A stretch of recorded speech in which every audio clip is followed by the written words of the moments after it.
ఏళ్ల నిరీక్షణ తెలంగాణ రాష్ట్రమని తెలంగాణ జనసమితి అధ్యక్షుడు ఆచార్య కోదండరాం అన్నారు. ఆంధ్ర ప్రజలకు తాము వ్యతిరేకం కాదని, తెలంగాణపై ఆంధ్ర పాలకుల పెత్తనాన్ని మాత్రమే వ్యతిరేకించామన్నారు. తెలంగాణ అస్తిత్వం, సంస్కృతిని కాపాడుకుందామని పిలుపునిచ్చారు. దీనికి ఆటంకం కలిగించే పని ఎవరు చేసినా సహించమని హెచ్చరించారు.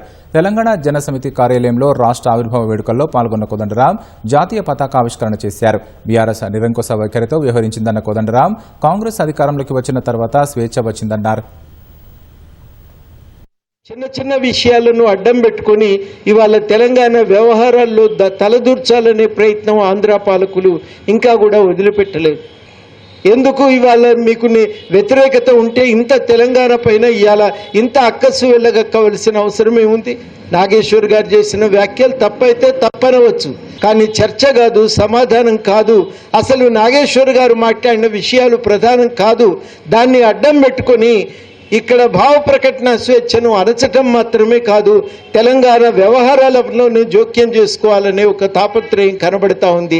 దీన్ని ఇవాళ తెలంగాణ సహించదు. కొంతమంది పిల్లలకున్నది ఆరాటం, మహానటుడు కదా మేము వారి వెంట ఉండండి, ఎవరొద్దంటలేరు. కానీ చాలా కీలకమైందంటే తెలంగాణ కోసం చనిపోయిన 1300 యువతీ యువకులను కూడా చూడండి, మీరు మర్చిపోకండి.